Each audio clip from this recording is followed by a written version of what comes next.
What if the habits that make you feel like an outsider are actually the clearest signs that you belong in a completely different category of people altogether? Not the average, not the majority, but the top 1%. The people who build empires, reshape industries, and seem to operate by a different set of rules entirely. Today, we're pulling back the curtain on 15 behaviors that look strange to most people, but are quietly practiced by those at the very top. And here's the thing that might shock you. You might already be doing several of these without even realizing it. Stick around because number 7 is going to completely change how you see your daily habits. And number 12 might actually make you feel seen for the very first time. But first, subscribe to the channel. Number 1. They have conversations with themselves, and they are not ashamed about it. Walk past the office of a high-performing CEO or a world-class athlete during their preparation phase, and you might hear them talking out loud to themselves. Society trained us to see this as a red flag, something strange, maybe even a little concerning. But here is what is actually happening. When you verbalize your thoughts rather than keeping them locked inside your head, you force your brain to organize scattered information into coherent language. That process alone reveals gaps in your thinking, inconsistencies in your logic, and new angles you had not considered. The top 1% talk through their strategies, their obstacles, their decisions, because doing so makes them sharper. They have known something the rest of the world is only beginning to understand. The act of speaking your thoughts out loud is one of the most powerful thinking tools available, and it costs absolutely nothing to use. They deliberately seek discomfort. While most people architect their lives around comfort, avoiding anything that feels hard, uncertain, or unfamiliar, the top 1% move in exactly the opposite direction. They register for challenges they are not ready for. They have the difficult conversations before they feel prepared. They enter rooms where they are the least experienced person present. This is not recklessness. It is a calculated understanding that growth only happens at the edges of your current capability, never inside your comfort zone. The strange part is that over time, this becomes genuinely enjoyable for them. They begin to associate that uncomfortable tightening in the chest not with danger but with opportunity. Every time something feels hard, they have trained themselves to lean in rather than retreat. Number 3. They protect their mornings with an almost religious intensity. Ask someone in the top 1% about their morning, and they will tell you about a ritual that looks borderline obsessive to outsiders. No phone for the first hour. Journaling before speaking to anyone. Physical movement before checking a single notification. Silence before the noise of the world rushes in. This is not about productivity hacks or trending wellness routines. It is about understanding that the first hour of your day sets the cognitive and emotional tone for everything that follows.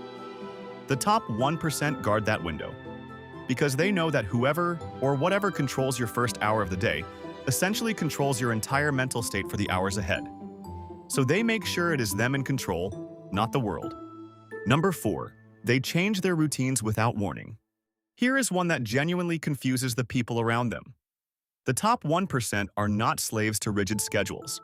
They will suddenly shift their workout time, rearrange their workspace, take a completely different route to a meeting, try a new creative process in the middle of a project that seems to be working fine. To observers, this looks like instability or lack of discipline. But what is actually happening is that they understand a deep truth about the human brain. It begins to operate on autopilot in familiar environments. Routine dulls perception. Variation keeps the mind alert, curious, and genuinely engaged. These deliberate pattern disruptions are not chaos. They are maintenance for a high-performance cognitive system. Number 5. They are obsessed with questions, not answers. Most people want answers. The top 1% are addicted to questions. They sit in a meeting, and while everyone else is nodding along, they are quietly asking themselves what assumption is being made here that nobody is challenging. They read something widely accepted and immediately wonder what the opposing argument looks like. They solve a problem and then ask what made this problem possible in the first place. This relentless questioning is not skepticism for its own sake.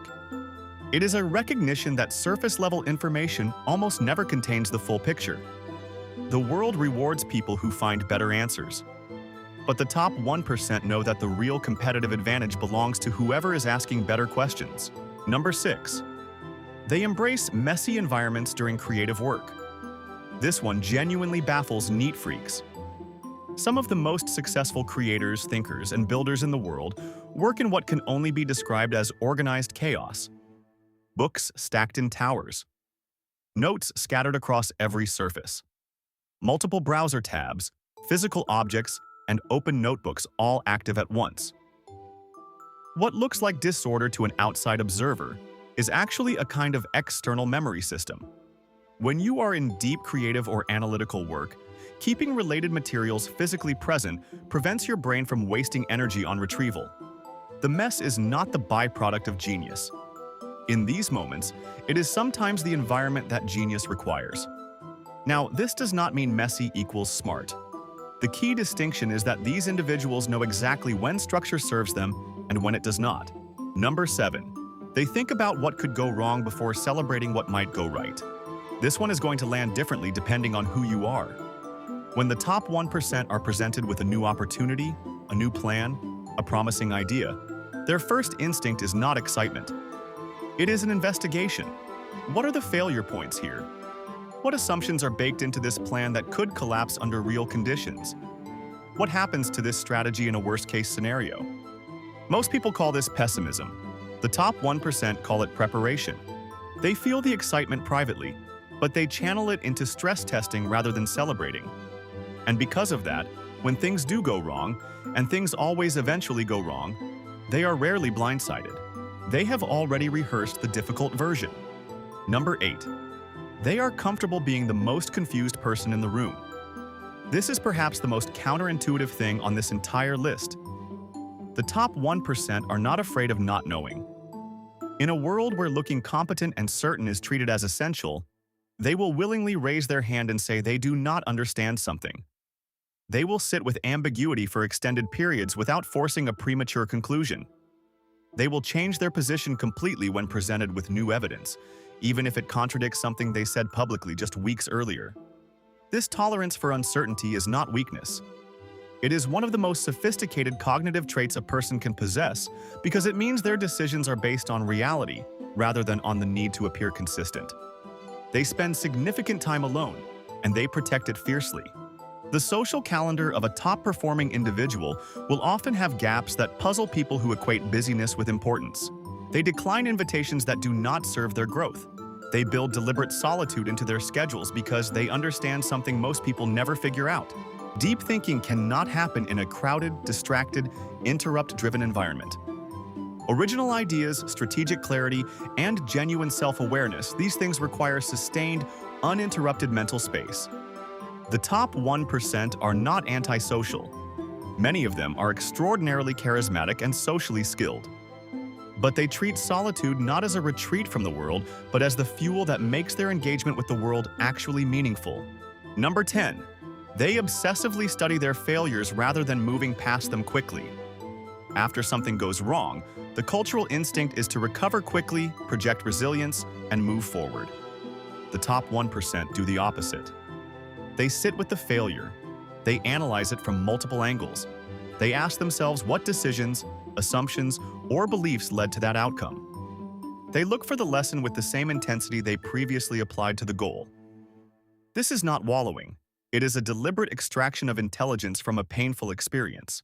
Because the brutal truth is that failures contain more useful information than successes do. Success can happen for several reasons, some of which have nothing to do with your decisions. But failure is almost always trying to tell you something specific. Number 11. They read things they disagree with on purpose. Here is a habit that is increasingly rare in a world that algorithmically feeds you more of what you already believe. The top 1% actively seek out perspectives that challenge their own. They read the strongest version of the argument they disagree with. They follow thinkers whose worldview conflicts with theirs. They ask people who see things differently to explain their reasoning without immediately preparing a counter-argument. This is not wishy-washy thinking or lack of conviction. It is an understanding that the only way to actually know whether your beliefs are solid is to expose them to serious opposition. Most people protect their beliefs. The top 1% pressure test themselves. Number 12. They are quietly anxious in ways they rarely reveal publicly. Behind the polished exterior, the confident presentations, and the decisive leadership, many top performers carry a significant amount of anxiety. They worry about things others have not even considered yet. They run scenarios in their heads about outcomes that seem unlikely to everyone around them. They feel the weight of decisions deeply. The difference is that they have learned to use that anxiety as information rather than allowing it to become paralysis. That low-grade tension they feel when something is not right, they listen to it. That restless discomfort when a plan feels incomplete, they investigate it rather than dismissing it. Their anxiety is not a weakness. It is a finely tuned early warning system. They are night owls who have stopped apologizing for it. The 9-to-5 world was not designed for every cognitive type. A significant number of the most creative and analytically powerful thinkers naturally hit their peak mental state in the late evening hours. When the noise of the day has settled, when notifications have slowed, when the world is quiet, their minds come fully alive. They do their deepest work, their most original thinking, their best writing, their sharpest analysis in hours that most people spend winding down. And rather than fighting this through guilt and forced early mornings, the smartest ones have built their lives around their actual peak performance windows. Understanding your cognitive rhythm and designing your schedule around it is not laziness. It is one of the highest leverage decisions you can make. They invest in relationships with people who are more successful than they are. There is a well-known concept in performance psychology that your outcomes tend to average toward the people you spend the most time with. The top 1% take this seriously. They deliberately cultivate relationships with people who are further along, sharper, more experienced, operating at a higher level. And they do not do this transactionally. They show up genuinely, contribute value, and invest in these relationships over years. Being in the presence of people who are genuinely better than you at something recalibrates your sense of what is possible. It raises your standard for your own thinking and performance without a single word of direct advice being necessary. Proximity to excellence is itself a form of education. Number 15. They admit when they are wrong quickly and without drama. This last one is perhaps the rarest of all. In a world where changing your mind is often treated as weakness and doubling down is dressed up as conviction, the top 1% have developed the ability to simply say they were wrong, update their position, and move forward without excessive self-flagellation or defensiveness. This is extraordinarily difficult for most people because ego and identity get tangled up with beliefs and positions.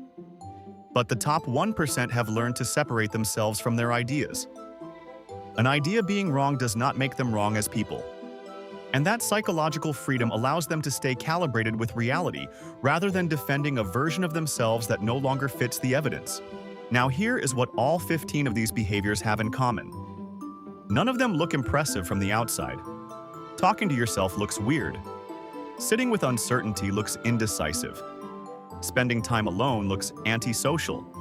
Admitting you were wrong looks weak. Studying your failures looks like you cannot move on. But that is precisely the point.